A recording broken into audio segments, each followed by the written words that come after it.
नमस्कार, आदाब, जय भीम, सत श्री अकाल। मैं हूँ माजिद सिद्दीकी और आप देख रहे हैं फोकस हिंदुस्तान न्यूज़ चैनल। आज की ख़ास खबरें सब्सक्राइब करें, लाइक करें, शेयर करें। फिर आऊँगा एक ताज़ा खबर को लेकर माजिद सिद्दीकी।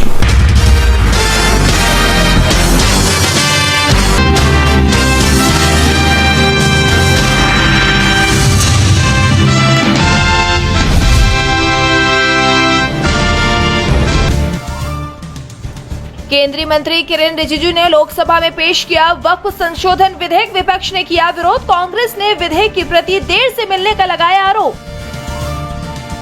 वक्फ संशोधन बिल लोकसभा में पेश होने पर गौरव गोगोई का बयान। कांग्रेस नेता ने कहा, सरकार का रवैया अशांति फैलाने का। वक्फ बिल को लेकर मुस्लिम पर्सनल लॉ बोर्ड का बड़ा बयान। विधेयक पारित हुआ तो देश भर में करेंगे विरोध प्रदर्शन। तेजस्वी यादव का बीजेपी पर हमला। आरजेडी नेता ने कहा, बीजेपी के लोग नागपुर का कानून थोपना चाहते हैं, हम इस विधेयक को कभी स्वीकार नहीं करेंगे। यूपी में पुलिस की छुट्टियां कैंसिल। वक्फ बिल के विरोध के चलते लिया गया फैसला। अखिलेश यादव बोले, सरकार अब वक्फ की जमीनें बेचेगी। उद्धव ठाकरे ने सीएम फडणवीस, अजीत पवार और एकनाथ शिंदे पर की तल्ख टिप्पणी। कहा, तीनों एक नंबर के बंडलबाज, तीनों ने चुनाव से पहले किए गए सभी वादों पर फेर दिया पानी। यूपी में सपा के बागी विधायकों पर अखिलेश यादव ने कसा तंज। कन्नौज सांसद ने कहा, जो अपने दर से दगा करता है वो दर दर भटकता है। 2 दिन से बीमार हैं आरजेडी प्रमुख लालू यादव। दिल्ली ले जाने की तैयारी। ब्लड शुगर बढ़ने की खबर। पिछले साल मुंबई में हुई थी एंजियोप्लास्टी। महादेव ऐप घोटाले मामले में सीबीआई का बड़ा एक्शन। भूपेश बघेल को बनाया आरोपी नंबर 6। बघेल समेत अन्य 5 पर भी मामला दर्ज। तेलंगाना ओबीसी आरक्षण को लेकर संसद की मंजूरी के लिए दिल्ली में प्रदर्शन। सीएम रेड्डी विधानसभा में 42% आरक्षण देने का कर चुके हैं ऐलान। भारत समेत दूसरे देशों पर बढ़ाएगा टैक्स। राष्ट्रपति डोनाल्ड ट्रंप ने रेसिप्रोकल टैरिफ लगाने का किया है ऐलान। वैश्विक व्यापार पर पड़ सकता है टैरिफ का प्रभाव। अमेरिकी कांग्रेस में राष्ट्रपति ट्रंप का भारी विरोध। डेमोक्रेटिक सीनेटर कोरी बुकर ने रिकॉर्ड बनाते हुए सीनेट में 25 घंटे नॉन स्टॉप दिया भाषण। ट्रंप के एग्जीक्यूटिव ऑर्डर और फैसलों पर जमकर साधा निशाना। यूनुस सरकार के सूचना सलाहकार महफूज आलम का बड़ा दावा। भारत भागे शेख हसीना की आवामी लीग पार्टी के 1 लाख से ज्यादा सदस्य। इससे पहले मोहम्मद यूनुस ने पूर्वोत्तर को लेकर दिया था विवादित बयान। म्यांमार में फिर हिली धरती। भूकंप के 2 झटके हुए महसूस। 4.7 तीव्रता का सबसे तेज कंपन। दहशत में लोग। 28 मार्च 2025 को आए भूकंप में जान गंवाने वालों की संख्या हुई 3000 के पार। पाकिस्तान की सेना में आंतरिक विद्रोह की संभावना। असीम मुनीर के खिलाफ उतरे उनके ही अफसर। अमेरिका और ब्रिटेन में भी मुनीर के खिलाफ बड़ा कानूनी दबाव। स्विगी के अतिरिक्त 158 करोड़ की आय मांग का नोटिस हुआ जारी। कंपनी ने ऑर्डर को चुनौती देने की बनाई योजना। एफएसएसएआई को 5 साल में मिली 21,000 से ज्यादा की शिकायतें। राज्यसभा में खाद्य और उपभोक्ता मामलों के राज्य मंत्री बीएल वर्मा ने दी जानकारी। आईपीएल 2025 का 14वां मुकाबला रॉयल चैलेंजर्स बेंगलुरु और गुजरात टाइटंस के बीच खेला जाएगा मैच। बेंगलुरु के होम ग्राउंड एम चिन्ना स्वामी स्टेडियम में शाम 7:30 बजे शुरू होगा मैच। 3 दिन में ही थिएटर से उतरने लगी सिकंदर। टिकट न बिकने पर कई शोज हुए कैंसिल। सलमान खान की सिकंदर 30 मार्च को हुई थी रिलीज। और दिशा सालियान केस में आज बॉम्बे हाई कोर्ट में सुनवाई। पिता ने आदित्य ठाकरे समेत 4 लोगों पर सीबीआई जांच की मांग की थी। दिशा सालियान की संदिग्ध परिस्थितियों में गई थी जान।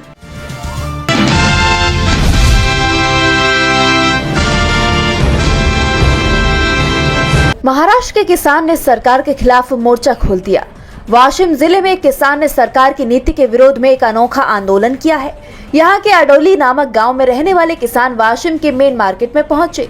उनके गले में एक बैनर लटका हुआ था जिस पर बड़े अक्षरों में लिखा था, कि किसानों के शरीर के अंग मोल ले लीजिए और कर्ज से मुक्ति दे दीजिए। बैनर पर नीचे शरीर के अंगों की कीमत लिखी हुई थी, जिसमें किडनी की कीमत 75,000, लीवर 90,000, आंखें 25,000 रुपए लिखी गई थी। किसान के इस प्रदर्शन ने सबका ध्यान अपनी तरफ खींच लिया। इस प्रदर्शन की चर्चा हर तरफ हो रही है। आपको बता दें कि पीड़ित किसान पर 1 लाख रुपए का फसल ऋण है।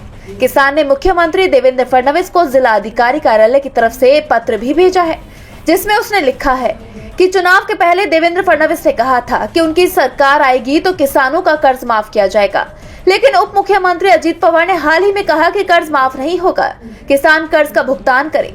मेरे पास कर्ज चुकाने के लिए पैसे नहीं है और जान देने के अलावा कोई दूसरा रास्ता नजर नहीं आ रहा। ऐसे में सवाल ये उठ रहे हैं कि क्या महाराष्ट्र सरकार अपने चुनावी वादों से मुकर जाएगी?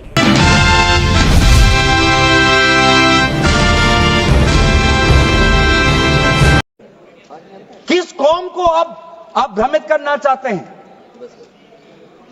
बार बार उस कौम को जिसने भारत की स्वतंत्रता की लड़ाई लड़ी है, उस कौम को जिसने 1857 में उन्होंने मंगल पांडे के साथ उन्होंने अपनी शहादत दी, आप उस कौम पर आप दाग लगाना चाहते हैं, जिसमें लगभग 2 लाख उलेमा शहीद हुए, आप उस कौम पर दाग लगाना चाहते हैं, जिन्होंने भारत छोड़ो आंदोलन में हमारा साथ दिया, आप उस कौम पर आप दाग लगाना चाहते हैं, जिन्होंने 6 अप्रैल 1930 में दांडी मार्च का सपोर्ट किया, आप उस कौम पर आप दाग लगाना चाहते हैं, जिन्होंने 1926 में ब्रिटिश के डिवाइड एंड रूल को खंडन किया, आप उस कौम पर आप दाग लगाना चाहते हैं, जिन्होंने मौलाना हुसैन अहमद मदानी ने 1924 में कंप्लीट इंडिपेंडेंस की मांग की।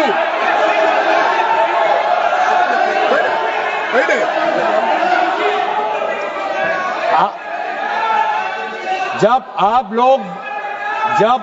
लोग भारत छोड़ो आंदोलन का समर्थन नहीं कर रहे थे, उस कौम ने भारत छोड़ो आंदोलन का समर्थन किया। जब आप लोग अंग्रेजों को मर्सी पिटीशन लिख रहे थे, वो माल्टा में 3 साल और इजिप्ट में उन्होंने शहादत दी। आप किस कौम पर दाग लगाना चाहते हो, जिन्होंने 1924 में जिन्ना के 2 नेशन की थियरी को पूरी तरीके से नकारा, आप उस कौम पर लगा रहे हो? सर, यही है इनका डिवाइड एंड रूल।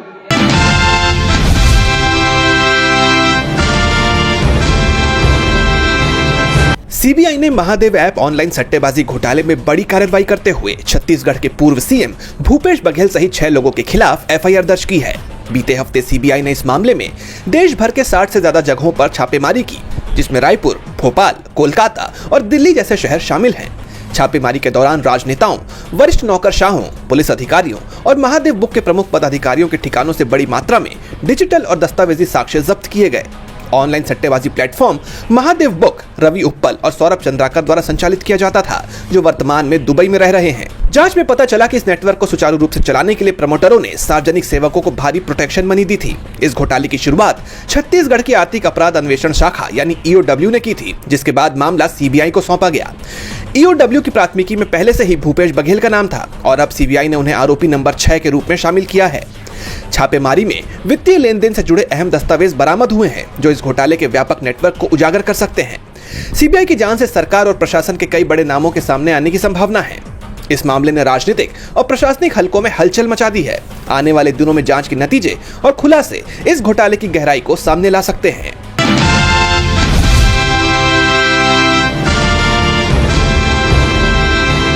देश में लगातार मंदिर मस्जिद के विवाद पर जहां आरएसएस प्रमुख मोहन भागवत ने ये साफ कहा था कि हर मस्जिद में मंदिर को ढूंढना नहीं चाहिए, लेकिन अब इसी मुद्दे पर आरएसएस की तरफ से एक भागवत से अलग बयान सामने आया है। दरअसल राष्ट्रीय स्वयंसेवक संघ के महासचिव दत्तात्रेय होसबोले ने काशी और मथुरा को लेकर नई घोषणा की है। उन्होंने कहा कि अगर आरएसएस के सदस्य मथुरा में कृष्ण जन्मभूमि और काशी विश्वनाथ ज्ञान वापी से जुड़े अभियानों में भाग लेते हैं तो संगठन को इससे कोई आपत्ति नहीं होगी। होगी। साथ ही उन्होंने मस्जिद को निशाना बनाकर बड़े पैमाने पर उन्हें वापस लेने की कोशिशों के खिलाफ चेतावनी भी दी। दरअसल होस बोले ने कन्नड़ में आरएसएस के मुखपत्र विक्रम से कहा, उस समय 1984 वीएचपी और संतों ने 3 मंदिरों की बात की थी कि अगर हमारे स्वयं सेवकों का एक वर्ग इन तीनों मंदिरों अयोध्या में राम जन्मभूमि सहित के मामले में एकजुट होना चाहता है तो हम उन्हें नहीं रोकेंगे। साथ ही उन्होंने लव जिहाद और धर्मांतरण से संबंधित मौजूदा चिंताओं को स्वीकार करते हुए उन्होंने छुआछूत को खत्म करने पर जोर दिया। वही भाषा नीति पर होस बोले ने 3 लैंग्वेज नीति का समर्थन करते हुए कहा कि ये 95% भाषाई विवादों का समाधान है। उन्होंने कहा कि हमारी सभी भाषाओं ने गहन साहित्यिक कृतियां रची हैं। अगर आने वाली पीढ़ियां इन भाषाओं में नहीं पढ़ेंगी और लिखेंगी तो वह कैसे जीवित रहेंगी। अब भले ही होस बोले ने कई मुद्दों पर चिंता जताई हो, लेकिन काशी और मथुरा को लेकर की गई घोषणा ने कई सवाल खड़े कर दिए हैं कि क्या अब आरएसएस मोहन भागवत को संगठन से बाहर निकालने की तैयारी में है।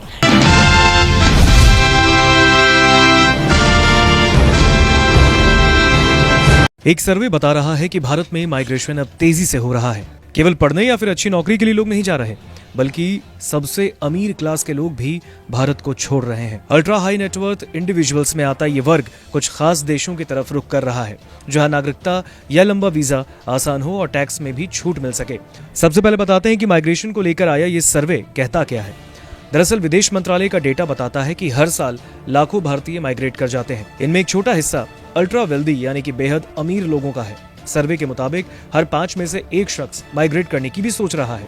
इनमें से ज्यादातर लोग अमेरिका, यूके, ऑस्ट्रेलिया, कनाडा या फिर यूएई जा रहे हैं या फिर ऐसी प्लानिंग कर रहे हैं। ऐसे में यह सवाल लाजमी है कि आखिर माइग्रेट करने के लिए यही देश क्यों चुने जा रहे हैं। दरअसल इनमें से कई देशों में नागरिकता आसान है या फिर पैसे देकर लंबा वीजा खरीदा जा सकता है। मसलन यूएई की बात करें तो गोल्डन वीजा स्कीम के तहत विदेशी नागरिक 10 साल तक बिना लोकल स्पॉन्सर के रह सकते हैं और अपना बिजनेस बढ़ा सकते हैं। इस वीजा को लेने वाले अपने परिवार को लेकर भी आसानी से आ सकते हैं और यही वजह है कि भारत के अमीर दुबई शिफ्ट हो रहे हैं। इससे उन्हें टैक्स में भी ज्यादा फायदा मिलता है। अमेरिका ने हाल ही में गोल्ड कार्ड भी शुरू किया, जो कि सिटीजनशिप बाय इन्वेस्टमेंट का ही तरीका है। अमीरों के माइग्रेट होने के मामले में भारत दूसरे नंबर पर है। टॉप पर चीन है। साल 2023 में 13,000 से ज्यादा अमीर लोगों ने चीन को छोड़ा। वहां हर चीज पर सरकारी कंट्रोल, कम आजादी, टैक्स पॉलिसी और बिजनेस पर पाबंदियों की वजह से अल्ट्रा रिच देश से अब जा रहे हैं। और इसके बाद दूसरे नंबर पर आता है भारत, जहां साल 2023 में 6,500 लोगों ने इस देश को छोड़ा। टैक्स से बचने के अलावा लाइफस्टाइल भी एक बड़ा कारण है जो लोग तेजी से विदेशों की तरफ जा रहे हैं। चलिए अब आपको बताते हैं कि आखिर अल्ट्रा रिच होते कौन है। अल्ट्रा हाई नेटवर्थ इंडिविजुअल्स वो क्लास है जिसकी नेटवर्थ कम से कम $30 मिलियन यानी कि 250 करोड़ रुपए हो। भारत में ये क्लास पूरी दुनिया के मुकाबले सबसे तेजी से बढ़ रही है। वैसे हालिया सर्वे 25 करोड़ से ऊपर की नेटवर्थ पर किया गया। अगर अल्ट्रा रिच भारत से बाहर जाएं तो फिर ये बड़ा झटका हो सकता है। फिलहाल जो स्थिति है वही ट्रेंड जारी रहा तो साल 2031 तक भारत के 30% से ज्यादा अरबपति विदेश में रह सकते हैं। अब आप खुद सोचिए कि अगर इस स्तर पर माइग्रेशन बढ़ेगा तो फिर इससे भारत पर कितना गहरा असर पड़ेगा। चलिए आपको ग्राफिक्स के जरिए समझाते हैं कि इससे होने वाले नुकसान क्या हो सकते हैं। पहला, लोग देश में निवेश, स्टार्टअप्स और बड़ी कंपनियों में पूंजी डालते हैं। जब वो बाहर रहेंगे तो पैसे के साथ निवेश के मौके चले जाएंगे, इससे नौकरियां कम होंगी। दूसरा, अल्ट्रा रिच सबसे ज्यादा टैक्स भरते हैं। अगर वो विदेश शिफ्ट हो जाते हैं तो उनकी आय पर टैक्स देश को नहीं मिलेगा। इससे इंफ्रा और बाकी सुविधाएं घट सकती हैं। तीसरा, अगर देश अपनी अमीर आबादी को रोकने में नाकाम रहा तो इकोनॉमिक पावर सेंटर बनाने का सपना कमजोर पड़ सकता है। चौथा, भारत में स्टार्टअप बूम पर चल रहा है। अगर इन्वेस्टर्स और फाउंडर्स बाहर चले गए तो इनोवेशन घट जाएगा।